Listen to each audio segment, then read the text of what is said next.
என்றும் உன் தேசம் பியூலா என்றும் சொல்லப்படும். கர்த்தர் உன்மேல் பிரியமாயிருக்கிறார், உன் தேசம் வாழ்க்கைப்படும். ஏசாயா 62:4 வாசிக்கும் பொழுது, நீ இனி கைவிடப்பட்டவள் எண்ணப்படாமலும் உன் தேசம் இனி பாலான தேசம் எண்ணப்படாமலும் நீ எப்சிபா என்றும் உன் தேசம் பியூலா என்றும் சொல்லப்படும். ஆமென் சொல்லுங்களேன். கிறிஸ்துவுக்கு மிகவும் பிரியமான அன்பு தேவனுடைய பிள்ளைகளை, இந்த இடத்துல வாசிக்கும் பொழுது இஸ்ரவேல் தேசம் தன்னை நினைத்துக் கொண்டிருந்தது கைவிடப்பட்ட தேசம். இஸ்ரவேல் தேசம் தன்னை நினைத்துக் கொண்டிருந்தது நான் பாலான தேசம். ஆனால் ஆண்டவருடைய பார்வையில அது அருமையான தேசமாக இருக்கிறது. ஆண்டவருடைய பார்வையில புதிய நாமத்தை சொல்லி அழைக்கக்கூடிய தேசமாக இருக்கிறது. எனவே எப்சிபா என்றும் பியூலா என்றும் சொல்லப்படுவாய். கிறிஸ்துவுக்கு மிகவும் பிரியமான அன்பு தேவனுடைய பிள்ளையில, ஒருவேளை உங்களை குறித்து தாழ்வு மனப்பான்மையில, உங்களை குறித்து ஒருவேளை ஸ்தோத்திரம் கர்த்தர் கைவிட்டு விட்டார் என்கிற உணர்வோடு ஒருவேளை நீங்க இருப்பீர் என்றால் இந்த செய்தி உங்களுக்கான செய்தியாக இருக்க போகிறது.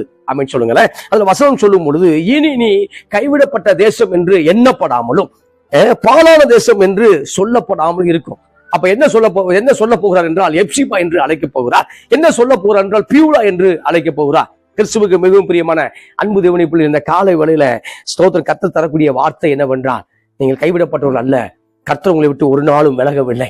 சூழ்நிலைகள் பார்க்கும் பொழுது ஒருவேளை உங்களை அமுக்கிக் கொண்டிருக்கலாம், போராட்டங்கள் உங்களை அழுத்தி கொண்டிருக்கலாம். ஆனாலும் இந்த சூழ்நிலைகளை உங்களுக்கு சாதகமாக தேவன் ஸ்தோத்திரம் மாற்றுவார். இந்த சூழ்நிலை வழியாக தேவன் ஒவ்வொரு நாளும் ஒவ்வொரு மனிதனை கற்றுக் கொடுத்திருக்கிறார். உங்களை சூழ்ந்திருக்கக்கூடிய காரியங்கள் இப்ப வேறு விதமாய் அமைந்ததினால உங்களோடு உண்மையா இருக்கக்கூடிய நண்பர்களை காண்பித்து கொடுத்திருக்கிறார். உங்களோடு உண்மையா இருக்கக்கூடிய உறவுகளை காண்பித்து கொடுத்து கொண்டிருக்கிறார். எனவே இந்த நாள்ல அந்த சூழ்நிலைக்காய் கர்த்தருக்கு ஸ்தோத்திரம் பண்ணுங்க.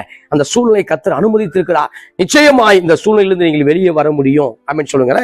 எபிரேயர் புத்தகம் 13:5 சொல்லும் பொழுது, நான் உன்னை விட்டு விலகுவதும் இல்லை, உன்னை கைவிடுவதில் என்று அவர் சொல்லியிருக்கிறாரே. அப்ப கைவிடுவதில் என்று வாக்குத்தத்தம் பண்ணியிருக்கிறார். உன்னை விட்டு விலக மாட்டேன் என்று வாக்குத்தத்தம் பண்ணியிருக்கிறார். நிச்சயமாய் விலகுவதில்லை.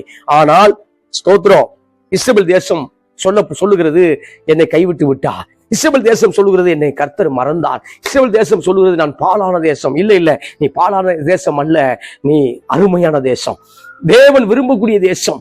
தேசம் நிச்சயமாய் ஆசீர்வதிக்கப்பட முடியும். ஆமென் சொல்லுங்க. இந்த இடத்துல தேசம் என்பது உங்களை குறிக்கிறது, என்னை குறிக்கிறது. இந்த இடத்துல தேசம் என்பது நம்ம என்ன செய்து குறிக்கிறது. ஆமென் சொல்லுங்களேன். அப்ப ஸ்திரீக்கு அடையாளமாக சபையை குறிக்கிறது. ஸ்திரீ என்பது ஸ்திரீக்கு அடையாளமாக, இந்த இடத்துல வரக்கூடிய அந்த பெண்ணுக்கு அடையாளமாக இருக்கக்கூடிய சபையை குறிக்கிறது. தேவன் மணவாளனாக ஆத்தும நேசராக வெளிப்படுகிறார். அதுல வாசிக்கும் பொழுது சொல்றாரு, உன்மேல் கர்த்தர் பிரியமா இருக்கிறார், உன் தேசம் வாழ்க்கைப்படும். அப்ப பிசாசு சொல்லக்கூடிய ஒவ்வொரு வார்த்தை, தேவன் உன்மேல் பிரியமா இருக்கவில்லை, தேவன் உன்மேல் பிரியமா இருக்கவில்லை, தேவன் உன்னை என்றைக்கு கைவிட்டு விட்டார் என்று பிசாசு சொல்லக்கூடிய பொய்யை நம்பாதிருங்கள். கர்த்தர் உங்கள் மேல் பிரியமா இருக்கிறார். ஆமென் சொல்லுங்களேன்.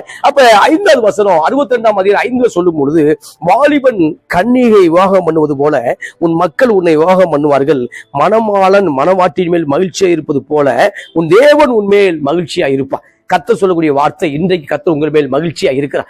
ஆத்தும நேசர் சூலமித்தின் மேல் மகிழ்ச்சியா இருக்கிறது போல, தேவன் சபை மேல் அன்பாய் இருக்கிறது போல கிறிஸ்து இந்த நாள்ல உங்கள் மேல் அன்பாய் இருக்கிறார். பிரதர், அந்த அன்பை நீங்கள் கண்டுகொள்ளும்படி கர்த்தர் விரும்புகிறார். நீங்கள் அந்த அன்புக்கு நேரா வாங்க. அந்த அன்பை எப்படி கண்டுபிடிப்பது, தேவனை எப்படி நான் அறிந்து கொள்ள முடியும்? அப்படி பிரசன்னத்துக்கு ஓடி வரும் பொழுது, திருச்சபைக்கு ஓடி வரும் பொழுது, வேதத்தை திறந்து அவரை பார்க்கும் பொழுது அவரை இன்னும் நான் என்ன செய்ய முடியும்? அறிந்து கொள்ள முடியும். ஆனால் உலகம் சொல்லுகிறது அவருடைய அன்பு இல்லை. உலகம் சொல்லுகிறது அவர் கர்த்தர் கைவிட்டு விட்டார். உலகம் சொல்லுவது அவர் உன்னை புறக்கணித்து விட்டார் என்று சொல்லி நம்ம கற்றுக் கொடுக்கிறது. ஆனால் தேவன் கைவிடுவதில்லை. ஆமென் சொல்லுங்களேன். அவர் உன்னை விட்டு விலகுவதும் இல்லை, உன்னை கைவிடுவது என்று அவர் சொல்லியிருக்கிறாரே. தாவீது ஒருபடி மேல போய் சொன்னார். சங்கீதம் 27:10 வாசிக்கும் பொழுது, என் தகப்பனும் என் தாயும் என்னை கைவிட்டாலும் கர்த்தர் என்னை சேர்த்துக் கொள்வார். எவ்வளவு பெரிய ஒரு ஆச்சரியமான ஒரு வார்த்தை, எவ்வளவு பெரிய ஒரு உறுதிப்பாடு இருந்து அந்த வார்த்தையை சொல்ல முடியும். ஆமென் சொல்லுங்களேன். அப்ப என் தகப்பனும் என் தாயும் என்னை கைவிட்டாலும் கர்த்தர் என்னை சேர்த்துக் கொள்வார். இந்த நாள் தகப்பனால் கைவிடப்பட்டிருக்கிற அநேக சகோதரர்களை கர்த்தர் கையில் எடுக்கிறார். அவர் உங்களுக்கு தகப்பனாகவும் தாயாகவும் இருந்து நடத்துகிறார். அநேக தாயினால் மறக்கப்பட்டிருக்கிறீங்க, அநேக தாயினால புறக்கணிக்கப்பட்டிருக்கிறீங்க. உங்களுக்கு கர்த்தர் தகப்பனாகவும் தாயாகவும் இருந்து செயல்படுகிறார். ஆமென் சொல்லுங்களேன். ஒருவேளை இந்த பூமியை விட்டு உங்கள் தகப்பன் கடந்து போயிருக்கலாம், இந்த பூமியை விட்டு உங்கள் தாய் கடந்து போயிருக்கலாம். தேவனுடைய ஸ்தோத்திரம் அன்பு தாயின் பாசத்துக்கு மேலாக இருக்கிறது. அன்பியா சகோதரா, தேவனுடைய அன்பு தகப்பனின் பாசத்துக்கு மேலாக இருக்கிறது. நிச்சயமா நீங்கள் உணர்ந்து கொள்ள முடியும். ஆமென் சொல்லுங்களேன். அப்ப அழகாக சொல்றாரு, என்ன சொல்றாரு அப்படின்னா, இனி நீ கைவிடப்பட்டவள் என்று எண்ணப்படாமல், உலகம் ஒருவேளை ஸ்தோத்திரம் ஒரு பிசினஸ் அவ்வளவுதான், உன்னுடைய ஊழியங்கள் அவ்வளவுதான், உன்னுடைய குடும்பம் அவ்வளவுதான் என்று ஒருவேளை சொல்லிக் கொண்டிருந்தால் நீங்கள் சொல்ல வேண்டிய வார்த்தை இல்ல, நான் வாழ்க்கைப்பட போகிறேன். இந்த இடத்துல வாழ்க்கைப்பட போகிறேன் என்றால் ஆசீர்வதிக்கப்பட போகிறேன். இந்த இடத்துல வாழ்க்கைப்பட போகிறேன் என்றால் தேவன் என்னை மறுபடியும் கையில் எடுத்து அடுத்த நகர்வுக்கு நேராக, அடுத்த மூவுக்கு நேராக என்னை கொண்டு போவார் என்று சொல்லக்கூடிய வார்த்தை தான் நான் வாழ்க்கைப்பட போகிறேன். அதுல சொல்லும் பொழுது 5வது வசனம் அற்புதமான வசனம். மணவாளன் மணவாட்டியின் மேல் மகிழ்ச்சியா இருப்பது போல கர்த்தர் நம்ம மேல் என்ன செய்யாது, மகிழ்ச்சியா இருக்கிறார். உங்கள் தேவன் உங்கள் மேல் மகிழ்ச்சியா இருக்கிறார். உங்கள் தேவன் உங்கள் மேல் ஸ்தோத்திர அன்பாக இருக்கிறார். உங்கள் தேவன் உங்கள் மேல் பிரியமாக இருக்கிறார். ஆமென் சொல்லுங்க. அப்ப பிரியமாக இருக்கிறார். ஆனால் சீயோனோ கர்த்தர் கைவிட்டு விட்டார், சீயோனோ கர்த்தரை புறக்கணித்து விட்டார் என்று சொல்லிக் கொண்டே இருக்கிறது. இல்ல, உன்னை கர்த்தர் எப்சிபா என்றும் உன்னை பியூலா என்றும் அழைக்கிறார். இன்னொரு வசனத்தை நான் உங்களோடு வாசிக்க விரும்புகிறேன். ஏசாயா 54ஆம் அதிகாரம் 7 சொல்லும்போது, கைவிடப்பட்டு மனம் நொந்த ஸ்திரியை போலவும் இளம் பிராயத்துல விவாகம் செய்து தள்ளப்பட்ட மனைவியை போலவும் இருக்கிற உன்னை கர்த்தர் அழைத்தார் என்று உன் தேவன் சொல்லுகிறார். அப்ப இளம் பிராயத்துல, வாலிபத்துல ஸ்தோத்திரம் ஒரு 18 வயசு கூட ஆகல, இளம் வயதுல திருமணம் ஆகிவிட்டது. இப்பொழுது இளம் வயதிலே கைவிடப்பட்ட சூழ்நிலை, ஒருவேளை கணவன் மரித்து போயிருக்கலாம், அல்லது ஸ்தோத்திரம் புறக்கணித்திருக்கலாம், ஏதோ ஒரு காரியத்துல புறக்கணிச்சிருக்கலாம். அப்படிப்பட்ட உன்னை கர்த்தர் அழைத்தார் என்று சொல்லுவதை பார்க்கிறோம். இதை பார்க்கும் பொழுது பெண்பாளைக்கு மட்டும் குறிக்கவில்லை, அது இரு பாலருக்கு சேர்ந்துதான் கர்த்தர் சொல்லுகிறார். சபை மணவாட்டியை போல அவர் பேசி கொண்டிருக்கிறார். ஆமென் சொல்லுங்களேன். அப்ப நம்ம அழைக்கும் பொழுது உறவுகளால் கைவிடப்பட்டோம், வியாதிகளினாலே கைவிடப்பட்டோம், பிசாசினால் அழுத்தப்பட்டிருந்தோம், மரண போராட்டத்தில் இருந்தோம், ஸ்தோத்திரம் நம்பிக்கை அற்றவராக இருந்தோம், எப்ப வேணாலும் சூசைட் பண்ணிக்கலாம் அங்க எண்ணத்தோடு வாழ்ந்து கொண்டிருந்தோம். அப்பொழுது கர்த்தர் தெரிந்து கொண்டார், அப்போது கர்த்தர் உங்களை அழைத்தார், அப்பொழுது கர்த்தர் இந்த உலகத்தை விட்டு வெளியே உங்களை கொண்டு வந்தார். ஆமென் சொல்லுங்களேன். அப்ப அப்படிப்பட்ட சூழ்நிலையிலே தேவன் உங்களை கொண்டு வந்திருக்க அப்படிப்பட்ட பிரமாண்டமான காரியங்களே தேவன் உங்களை கொண்டு வந்திருக்கிற. சில நேரம் அற்ப விஷயங்களுக்காக நீங்கள் கவலைப்பட்டு கொண்டிருக்கிறீங்க, அற்ப காரியத்திற்காக அந்த ஜெபத்துக்கு பதில் வரலைங்கிறதுக்காக ஸ்தோத்திரம் வேதனையோடு இருக்கிறீங்க. மறுபடியும் வெளியே வாங்க, ரட்சிப்பின் சந்தோஷத்தால் கர்த்தர் உங்களை நிரப்புவாராக. ஆமென் சொல்லுங்களேன். அப்ப எந்த ஒரு பொருளை காட்டிலும், எந்த ஒரு பதவியை காட்டிலும், எந்த ஒரு விலை மதிக்கக்கூடிய இது ஒரு விலை பயங்கரமா இருக்குது சார், அதை காட்டிலும் ரட்சிப்பின் விலை மிக அதிகமாக இருக்கிறது. அப்ப மனுஷன் உலகம் முழுவதையும் ஆதாயப்படுத்தி கொண்டாலும் தன் ஜீவனை நஷ்டப்படுத்தினா அவனுக்கு லாபம் பண்ண. ஆமா, இப்ப 7,000 கோடி வச்சிருக்கலாம், 10,000 கோடி வச்சிருக்கலாம், 1,00,000 கோடி கூட வச்சிருக்கலாம். ஆனால் அந்த மனுஷன் ரட்சிக்கப்படவில்லை என்றால், அந்த மனுஷன் தேவனை தெரிந்து கொள்ளவில்லை என்றால், அல்லது தேவன் அந்த மனுஷனை தெரிந்து கொள்ளவில்லை என்றால், ஸ்தோத்திரம் எவ்வளவு பணம் இருந்தாலும் அது நஷ்டமாக இருக்கிறது சகோதரா, அது நஷ்டமாக இருக்கு சகோதரியே. எனவே பணம் இல்லைன்னு ஒருவேளை நீ சோர்ந்து போயிருக்கலாம், கடன்கிற பிரச்சனையில சோர்ந்து போயிருக்கலாம், இந்த வியாதிக்கு ஸ்தோத்திரம் கொஞ்சம் பணம் இருந்தா நல்ல ட்ரீட்மெண்ட் பண்ணிருக்கலாமேங்கிற யோசனை இருந்து கொண்டிருக்கலாம். ஆனாலும் கர்த்தர் இதுவரை கைவிடாமல் நடத்தி கொண்டிருக்கிறார். பணம் ஒரு மேட்ரு இல்லை, அவர் சமூகத்தை இன்னும் அதிகமாய் தேடும் பொழுது நிச்சயமாய் உங்களை ஆசீர்வதிப்பார். மரித்து போன பிசினஸ் மறுபடியுமாய் உயிர்ப்பிக்கும்படி செய்வார். மரித்து போன வாழ்வு, ஆமா இந்த வாழ்வு அவ்வளவுதான் சார், என் திருமண வாழ்வு முடிந்து விட்டது, என்னுடைய காரியம் முடிந்து விட்டது என்று ஒருவேளை நீங்க சொல்லிக் கொண்டிருந்தால் தேவன் உங்களுக்கு நம்பிக்கை கூட்டிய செய்தியை சொல்லுகிறார். என்னவென்றால், கர்த்தர் உன்னை அழைத்தார். ஆமென் சொல்லுங்களேன். அப்ப அதுல வாசிக்கும் போது கைவிடப்பட்டு 1வது வசனம், மனம் நொந்த 2வது காரியம், 3வது இளம் பிராயத்துல விவாகம் செய்து தள்ளப்பட்ட மனைவி. இன்னைக்கும் அநேகர் தள்ளப்பட்டிருக்கிறோம், குடும்பத்தால் தள்ளப்பட்டிருக்கிறோம், ஜாதி அமைப்பினால் தள்ளப்பட்டிருக்கிறோம், ஏதோ ஒரு காரியத்தினால ஸ்தோத்திரம் பாடி ஷேமிங்கா உருவ கேலினால் தள்ளப்பட்டிருக்கிறோம், இப்ப ஏதோ ஒரு காரியத்துல தள்ளப்பட்டிருக்கிறோம். ஆனால் தள்ளப்பட்டவர்களுக்கு தான் அந்த கல் மூளை கல்லாக மாறி இருக்கிறது. ஆமென் சொல்லுங்களேன். தள்ளப்பட்ட கல் மூளைக்கு தலைக்கல்லாக மாறி இருக்கிறது. எனவே இந்த காலை வேளையில தள்ளப்பட்டிருக்கிற அருமையான சகோதரா, அருமையான சகோதரியை தேவன் உங்களை கையில் எடுத்து ஆசீர்வதிக்கிறார். அப்ப 54:7 ஆண்டவர் சொல்லக்கூடிய வார்த்தை, உன்னை கர்த்தர் அழைத்தார் என்று உன் தேவன் சொல்லுகிறார். தூதர்கள் சொல்லல, ஸ்தோத்திரம் ஏதோ அப்போஸ்தலர் சொல்லல, உன் தேவன் தேவனே சொல்லுகிறத பாக்குறோம். இந்த நாள்ல தேவனே உங்கள் மேல் பிரியமா இருக்கிறார். ஆமென் சொல்லுங்களேன். அப்ப தேவனுக்கு பிரியம் இல்லாத பாவத்தை நான் விட்டு விலகும் பொழுது, தேவ சித்தத்தை நான் செய்யும் பொழுது, தேவனோடு நான் பயணிக்கும் பொழுது நிச்சயமாய் அவர் என்னை ஆசீர்வதிப்பார். ஆமென் சொல்லுங்களேன். அப்ப இஸ்ரவேல் சொல்லுது, நான் பாழான தேசம். இஸ்ரவேல் சொல்லுது, ஆவிக்குரிய இஸ்ரவேல்னா நீங்களும் நானும் தான். அப்ப இஸ்ரவேல் சொல்றான், என்ன சொல்றான்? நான் கைவிடப்பட்டு விட்டேன், நான் தேவனால் மறக்க வடிக்கப்பட்டேன். ஒரு தோல்வி வந்த உடனே ஆமா ஸ்தோத்திரம், பெட்ஷீட் எடுத்து மூடிட்டு போதும் கர்த்தாவே. ஆமா, ஏன்னா யோனாவை காட்டிலும் சோதிக்கப்பட்டேன், நோவாவை காட்டிலும் சோதிக்கப்பட்டேன், யோபை காட்டிலும் சோதிக்கப்பட்டேன். அவங்கள மாதிரி யாரும் சோதிக்கப்படலை. அவர்தாமே சோதிக்கப்பட்டு பாடுபட்டபடினாலே சோதிக்கப்படுகிற நமக்கு அவர் உதவி செய்ய வல்லவராக இருக்கிறார். உதவி செய்து கொண்டிருக்கிறார். அமைச்சு சொல்லுங்களேன்.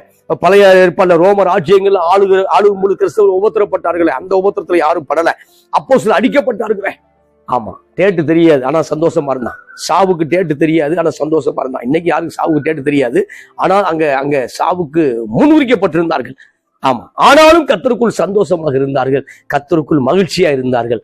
எனவே ஆமா, கர்த்தர் மேல் மகிழ்ச்சியா இருக்கிறார், கர்த்தர் மேல் பிரியமா இருக்கிறார்.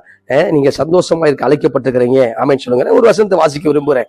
எஸ்ஏ 49 அதிகாரம் 14 அற்புதமான ஒரு வசனம். என்ன வசனம்னா, எப்போது பார்த்தாலும் சீயோன் ஆமா தேவனுக்கு விரோதமாகவே பேசிக் கொண்டிருக்கிறது, முறுமுறுத்து கொண்டே இருக்கிறது. வனாந்தரத்திலே முறுமுறுத்து அழிந்து போனார்கள் சகோதரா, வனாந்தரத்திலே முறுமுறுத்து அழிந்து போனார்கள் சகோதரிய. எனவே இந்த வாழ்க்கைங்கிற வனாந்தரத்துல ஆமா, இப்ப கானா என்பது ஆவிக்குரிய அர்த்தத்தின்படி பரலோகத்தை குறிக்கிறது. கானானுக்கு போய் கொண்டிருக்கிறோம். ஆமா, நித்திய ஜீவனுக்கு நாங்கள் பிரயாணப்பட்டு கொண்டிருக்கிறோம். முறுமுறுப்பை ஒழித்திடணும், முறுமுறுப்பை ஒளிந்து போக பண்ண வேண்டும். ஆம், முறுமுறுப்பை ஒளிந்து போக வேண்டும். அப்ப சீயோன் தேர்ந்தெடுக்கப்பட்டவள். சீயோன்னா நீங்களும் நானும் தான். சீயோன் தேர்ந்தெடுக்கப்பட்டவள். சீயோன் கர்த்தர் விரும்பக்கூடிய ஒரு பெண். சீயோனை கர்த்தர் தெரிந்து கொண்டா. அப்ப சீயோன் கர்த்தர் மேல் மனநம்பியமாய் இருக்க அழைக்கப்பட்டவர்கள். சீயோன் மக்கள் தேவனோடு ஒப்புரவாக அழைக்கப்பட்டவர்கள்.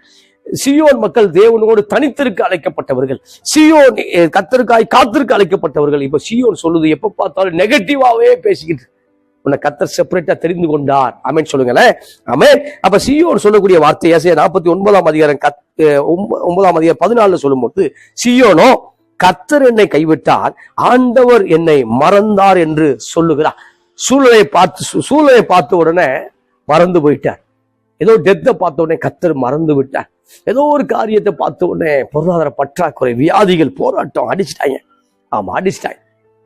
ஏதோ பிரச்சனை, நேசிச்சவன் கை விட்டுட்டான், நண்பர் தூரமாய் விலகி போனார்கள். ஆனால் இப்ப பார்க்கும்போது சிச்சுவேஷன் மோசமா இருந்துச்சு. ஆமா, சிச்சுவேஷன்ல பார்க்கும்போது சேட் சாங் தான் கேட்க முடியுது, ஹாப்பி சாங்க ஆமா கேட்கவே முடியல. அப்ப உள்ள பார்க்கும்போது சோகமாக இருக்கிறது, உள்ளங்கள் சோகமாக இருக்கிறது.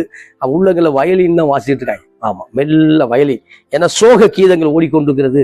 அப்ப சீயோன் வாயை திறந்து சொல்லுது, கர்த்தர் என்னை கைவிட்டார், ஆண்டவர் என்னை மறந்தார் என்று சொல்லுகிறார். அது கர்த்தர் ரிப்ளை பண்றார். அதுக்கு கர்த்தர் பதில் சொல்றாருல, எந்த காரியத்துக்கு கர்த்தர் பதில் சொல்லுவார். அவர் சொல்றாரு 49 அதிகாரம் 15 சொல்றாரு, ஸ்திரியானவள் தன் கர்ப்பத்தின் பிள்ளைக்கு இறங்காமல் தன் பாலகனை மறப்பாளோ, அவர்கள் மறந்தாலும் நான் உன்னை மறப்பதில்லை. ஆமென் சொல்லுங்களேன். வா, எவ்வளவு அருமையான ஒரு வார்த்தை, எவ்வளவு துடிப்புள்ள வார்த்தை. இந்த நாட்களை பார்க்கும்போது ஆமா ஸ்தோத்திர, கல்ல காதலுக்காக குழந்தைய கொன்றான், தேவையில்லாத உறவுக்காக குழந்தைய கொண்ட, தான் பெற்ற குழந்தை, 10 மாசம் தான் பெற்ற குழந்தை, 3 வயசு ஆகுது, 5 வயசு ஆகுது. காம உணர்வு அதிகமாகும் பொழுது ஆமா, அது ஆணோ பெண்ணோ குழந்தைய கொல்றத பாக்குறோம். சொந்த குழந்தை சார், அண்ணன் குழந்தை தம்பி குழந்தைய பேசல சார், சொந்த குழந்தைய கொன்றான். இந்த உணர்ச்சி வரும் பொழுது அப்ப கர்த்தர் சொல்றாரு, ஸ்திரியானவள் தன் கர்ப்பத்தின் பிள்ளைக்கு இறங்காமல் தன் பாலகனை மறப்பாளோ, மறக்க வாய்ப்பு இல்லை, பிள்ளைக்கு இறங்குவாள். ஒருவேளை பிள்ளையை மறந்தாலும், பிள்ளையை விட்டுட்டுலாம் இன்னொரு ஓடி போறாங்க, அதெல்லாம் பாக்குறோம். அப்ப தன் பாலகனை மறப்பாளோ, மறந்தாலும், பாலகன் தான் வாலிபன், அவன் பெண் பிள்ளையை கூட மறந்துடுவான், ஆனா ஆண் பிள்ளையை மறக்க மாட்டான் பைபிள் சொல்லுது, நான் சொல்லல. அப்ப அந்த ஒரு சிச்சுவேஷன் வந்து அப்படி கூட ஒரு வேலை மறந்து போனா நான் உன்னை மறப்பதில்லைன்னு கர்த்தர் சொல்றாரு. ஆமென் சொல்லுங்களேன். எனவே இதை எந்த தேசத்திலிருந்து நீங்கள் பார்த்து கொண்டிருந்தால் கர்த்தர் சொல்லக்கூடிய வார்த்தை, உங்கள் தேசம், நீங்க தான் அந்த தேசம். ஆமென் சொல்லுங்களேன். நீங்கள் எந்த தேசத்தில் வசித்துக் கொண்டிருந்தாலும் தேசம் என்பது நீங்கள் தான். உங்களை கொண்டுதான் தேவன் பெரிய காரியத்தை செய்கிறார். ஆமென் சொல்லுங்களேன். அப்ப ஆபிரகாமை கர்த்தர் தேசமா தான் பார்த்தார், தனிப்பட்ட நபரை பார்க்கவில்லை. ஆபிரகாமுக்குள் ஒரு தேசத்தை பார்த்தார், இஸ்ரவேலை பார்த்தார். ஆபிரகாமுக்குள் ஒரு ஈசாக்கை பார்த்தார், ஆபிரகாமுக்குள்ளே ஒரு யாக்கோபை பார்த்தார், 12 கோத்திரங்களை பார்த்தார். இப்ப ஆபிரகாமுக்குள்ள ஒரு கானானை பார்த்தார், ஆபிரகாமுக்குள்ள ஒரு இஸ்ரவேலுங்கிற தேசத்தை கர்த்தர் பார்த்தார். ஆமென் சொல்லுங்களேன். அப்ப நீங்கள் ஒரு தேசம் பிரதர், உங்களை கொண்டுதான் பெரிய காரியத்தை செய்ய போறார். அப்ப முறுமுறுப்பு வரும். ஆமா, பழைய பரிசுத்தவான்கள் அப்போஸ்தலர்லாம் பார்க்கும்போது ஆண்டுக்கு ஒரு முறை வேணா சோர்ந்து போயிருந்தாங்க. எலியாவை பார்க்கும்போது வாழ்க்கையிலே ஒரு முறை சோர்ந்து போனார், அவ்வளவுதான். யோனாவை பார்க்கும்போது வாழ்க்கையிலே ஒரு முறை பிரச்சனை, நினைவேக்கு போக உடன்பாடு இல்லை, சோர்ந்து போனார். ஆனால் நம்முடைய கிறிஸ்தவ ஜீவியத்தை பார்க்கும்போது வார வாரம் சோர்ந்து போறான் சார். வார வாரம் தேவனை விட்டு போறான். வார வாரம் அவனை கூப்பிடுறதே பெரும்பாலும் இருக்கு. அவன் எப்படி ரட்சிப்பின் சந்தோஷத்தோட வாழ முடியும்? அவன் எப்படி இயேசு உன்னை நேசிக்கிறான்னு மற்றவங்களுக்கு சொல்ல முடியும்? ஆமென் சொல்லுங்களேன். அப்ப ஆண்டவர் சொல்லும்போது, இதோ என் உள்ளங்கையில் உன்னை வரைந்திருக்கிறேன், உன் மதில்கள் எப்போதும் என் முன் இருக்கிறது. ஆமென். ஆமென்.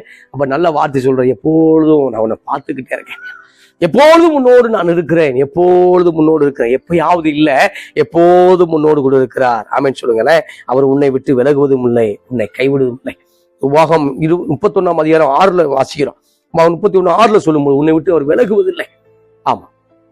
அப்போ யோசுவா 1:5 சொல்லும்போது, நான் மோசையோடு இருந்தது போல நான் உன்னோடு கூட இருக்கிறேன். ஆமா, உன்னோடு கூட இருக்கிறேன்.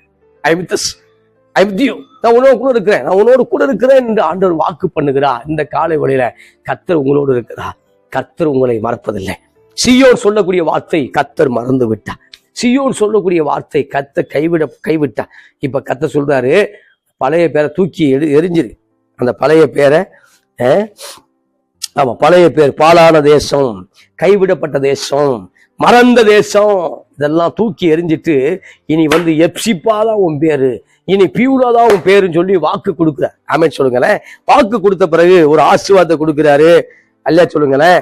என்ன சொல்றாரு அப்படின்னா, 9வது வசனம் சொல்றாரு, 8-9 சொல்றாரு, இனி நான் உன் தானியத்தை உன் சத்துருக்களுக்கு ஆகாரமா கொடுக்க மாட்டேன், உன் பிரயாசத்தின் பலனை என்ன செய்ய மாட்டேன், அந்நியர் புசிக்க மாட்டாங்க. அப்புறம் கொடுத்துருக்க. ஆமா, நம்முடைய பிரயாசத்தின் பலனை அந்நியர் சாப்பிட்டுருக்காங்க. நம்முடைய தானியத்தை அந்நியருக்கு எடுத்திருக்காங்க. ஏன் எடுத்திருக்காங்க அப்படின்னா, நம்ம முறுமுறுத்ததுனால, கர்த்தர் கைவிட்டார் என்று சொன்னதுனால.